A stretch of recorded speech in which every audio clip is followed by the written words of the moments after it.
I've sat across from so many couples who say, I don't think they're attracted to me anymore, or I feel like I'm not enough for them these days. And after hearing statements like this over and over again, one thing I've learned is this: we often believe that what first attracted our partner to us will always be enough. That if we just keep being who we are in the beginning, it'll all stay the same. But attraction doesn't work like that, it evolves. I'm Jordan Travers. I'm a licensed psychotherapist, and today we're talking about what makes us appear more attractive to our partners.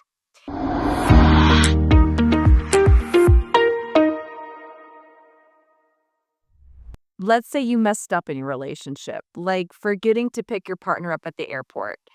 But instead of talking through it and moving on, you quietly obsess over it for days. And slowly you start avoiding people, even your partner. Not because you don't care, but because you're too afraid they'll see it too. Afraid that they'll notice how flawed you are. Listen to me. It's not the mistake that makes your partner pull away, it's the way you treat yourself afterward. Because self criticism kills connection, and nothing dims attraction faster than watching someone you love shrink under the weight of their own self doubt. And all your partner can do is feel stranded and unable to help. When you're at war with yourself, you become hard to connect with. And that's where self compassion comes in and how it can completely change the way your partner sees you and how you see yourself. And here's the thing: self compassion, it isn't some vague spiritual concept, it's a skill. It's something you practice, and it starts with small moments.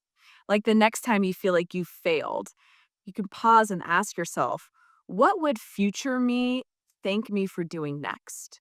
Or when that inner critic shows up, you don't need to fight it. You can simply say, I hear you, but I choose kindness today. That's it. That's how it starts. That simple change of how you speak to yourself in your own head. It builds something powerful. It builds emotional safety. It's what makes your partner feel like they can breathe around you, that they don't have to tiptoe even when things get hard. And research backs this up. A 2024 study looked at over 200 couples and found something powerful. When someone was kind to themselves, specifically in the context of their relationship, like forgiving themselves for messing up or being understanding when they fell short, it didn't just boost their own well being, it made their partner feel more satisfied in the relationship too. Especially for men, having a self compassionate partner was directly linked to greater intimacy, trust, and long term commitment. So, yes, being gentle with yourself can literally make you more attractive because emotional safety is magnetic. And if you're wondering, okay, well, how does this work for me? Let's break it down scientifically. Here are three ways self compassion can benefit your relationship. Number one, you become better at conflict. A study looked at 506 college students and how they resolved conflicts with parents, friends, and romantic partners. Those with higher self compassion were significantly more likely to compromise and not lash out or shut down. They felt less emotional turmoil, acted more authentically, and reported a higher level of well being across all their relationships. Because self compassion doesn't mean avoiding accountability, it means facing conflict without collapsing. And that's powerfully attractive.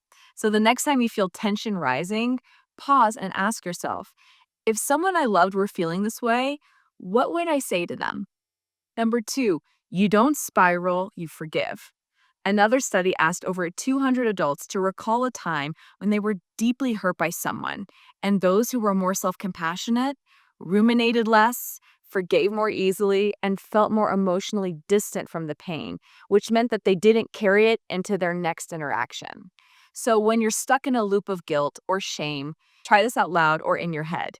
I hear you, but today I choose kindness. You're not ignoring the pain, you're stepping out of the spiral. And the ability to do that, that's emotional maturity. And that's hot. Number three, you become easier to trust. Now, picture this: your partner forgets, let's say, something important, a text, a dinner plan. You're annoyed, but instead of spiraling into thoughts like, why don't they care about me? You pause. You tell yourself, okay, this hurts, But mistakes happen. I'm safe and we'll talk through it together. That shift right there, that's the kind of emotional presence that builds trust. A 2022 study found that people who practice self compassion experience less romantic jealousy and are more willing to forgive. Among 185 adults in relationships, those with higher self compassion weren't just less reactive, they were more secure. And security is irresistible. Why? Because when you're not busy proving that you're enough, your partner feels safe being human too. And if you want to practice, try this. Next time your partner makes a mistake, take one breath and ask yourself, what's the most generous explanation for this? You don't have to believe it, just open the door. That tiny pause rewires your response. Number four, you stop taking everything personally. Let's be honest, we all have moments where our partner snaps at us or pulls away. Without self compassion, you might go, it's me. I'm not enough. They're getting tired of me. But with self compassion, you're able to say, they're having a hard time. It's a bad day, and it's not about me. Another study looked at 104 couples and found that self compassionate partners were less controlling, less verbally aggressive, and more emotionally supportive. Not only that, their partner could see it.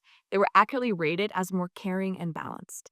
That kind of clarity where you don't turn everything inward makes you more emotionally available, more stable, and more grounded. And if you want to get there, just try this one small shift. Every time your brain says, I did something wrong, respond with, or maybe this is just life happening. It's not denial, it's perspective. And if you're still watching this, then hit the like button and subscribe so we can keep supporting you through your relationship challenges. I'm Jordan Travers. I'm the clinical director at Awake Therapy, here to remind you that it's okay to be kind to yourself.